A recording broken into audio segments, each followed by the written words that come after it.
सबसे पहले आपसे जानना चाहूंगी, महिलाओं को लेकर फिलहाल सबसे पहले आप क्या कर रही हैं जिसको लेकर आपको लगता है कि आप आगे बढ़ पाएंगी? सबसे पहले तो महिलाओं को लेकर जो उनके पास जागरूकता पहुंचाने का काम है वो मैं अपनी जिम्मेदारी समझती हूँ।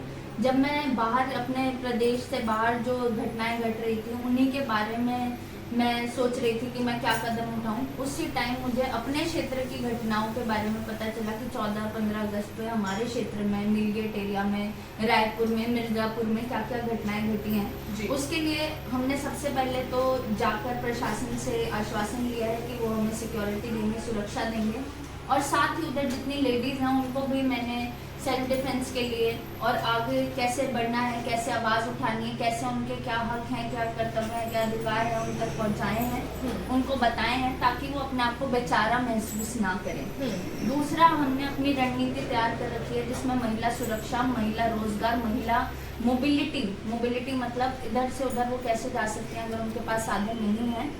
तो फिर ये चीज़ हमने अपने घोषणा पत्र में मेंशन कर रखी है, अपनी रणनीति में मेंशन कर रखी है, जो कि हम 25 अगस्त को बरवाला कपास मंडी में सभी के साथ साझा करेंगे। इस राजनीति में रणनीति बहुत ज्यादा मायने रखती है, तो ये रणनीति किस किस कार्य पर काम जो है करने वाली है, किस किस मुद्दों पर? जो मेन मुद्दे हैं वो, जैसे कि आप जानते हैं, जब से मेरी इधर शादी हुई है तब से मैं लोगों के बीच रही हूँ, उनके सुख दुख में, उनकी जो भी समस्याएं हैं उनका अगर मैं शिक्षा के दम पर हल नहीं कर सकती तो एक रणनीति उन्हीं पैरामीटर्स पे, उन्हीं चीज़ों पे हमने ड्राफ्ट कर रखी है। जैसे कि जो सबसे बड़ी जो दिक्कत आ रही है लोगों को वो है कागज पत्री की समस्याओं। जी बिल्कुल। उसके बाद पानी है उसकी निकासी नहीं होती, प्रॉपर ड्रेनेज सिस्टम नहीं है। फिर जो साफ पानी है वो लोगों तक नहीं पहुंचता।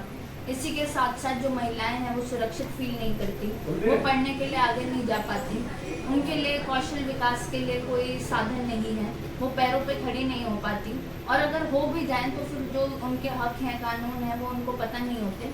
तो इन सारे पैरामीटर्स पे, साथ ही जो लोग हैं जो अनरजिस्टर्ड कॉलोनीज में रह रहे हैं या आगे जाके हमारे क्षेत्र की जितनी भी समस्याएं हैं वो सारे हमने अपनी रणनीति में इंक्लूड कर रखा है, जो कि हम 25 अगस्त को सबसे सामने रखेंगे। 25 अगस्त को आखिरकार होने क्या वाला है? सुना है कि एक ऐसी रैली निकलेगी जो शायद ही इतिहास में पहले कभी निकली हो, क्या ये सच है? बिल्कुल सच है, क्योंकि ये जो रैली है ये राजनीतिक मंच के हिसाब से तो हो रही है, लेकिन इसमें अपनापन, प्यार, मोहब्बत बहुत ज़्यादा आपको देखने को मिलेगी, भाईचारा, क्योंकि उधर पहुंचने वाला हर एक व्यक्ति मेरा साथी है, समर्थक है, सहयोगी है, और मैं उन्हीं के आश्वासन पे आपको ये बता सकती हूँ कि ऐतिहासिक रैली इसलिए होगी क्योंकि जो हमारे पास स्टैटिस्टिक्स पहुँचे हैं कि कितनी बसेज आएंगी, कितने ट्रैक्टर आएंगे, कितने छोटे साधन आएंगे, तो 20,000 से अधिक जो है वहाँ पे जनता मौजूद होगी।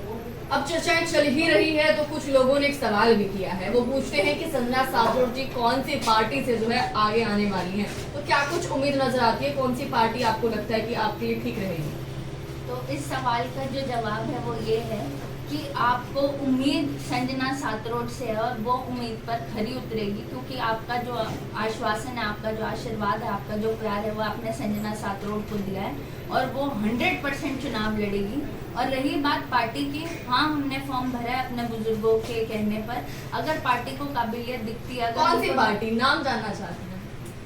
हमने अभी कांग्रेस पार्टी का जो है हमने फॉर्म भरा है, ठीक है, लेकिन इसका ये अर्थ नहीं है कि अगर हमें टिकट ना मिले तो हम इलेक्शन नहीं लड़ेंगे। मैं उन सभी लोगों को निराश नहीं करूंगी जिन्होंने मुझ पर इतना प्यार दिया, इतना आश्वासन दिया है। तो आपको लगता है कि आप निर्दलीय लड़ सकती हैं अगर टिकट नहीं मिली तो?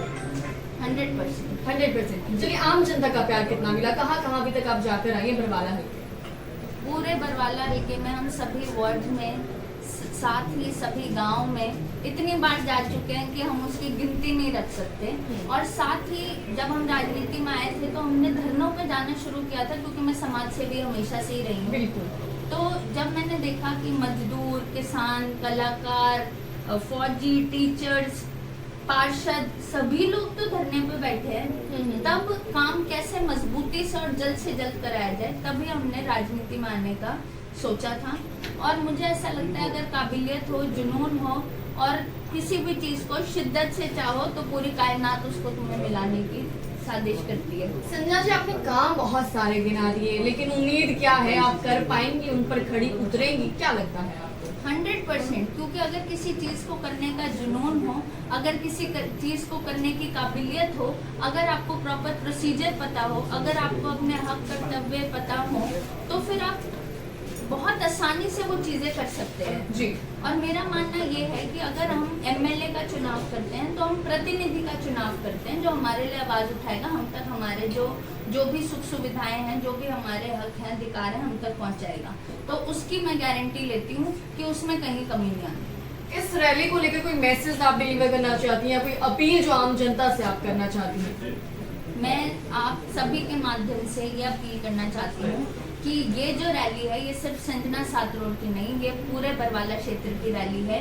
ये रैली है बदलाव की, ये रैली है हमारे क्षेत्र को मॉडल विधानसभा क्षेत्र बनाने की। और मॉडल विधानसभा क्षेत्र का ये अर्थ है जहाँ सभी काम तरीके से हों, जहाँ जितनी हमारी योजनाएं हैं हम तक पहुँचने से पहले धूमिल ना हो, जितने हमारे हक हैं, अधिकार हैं, वो हम तक पहुँचे।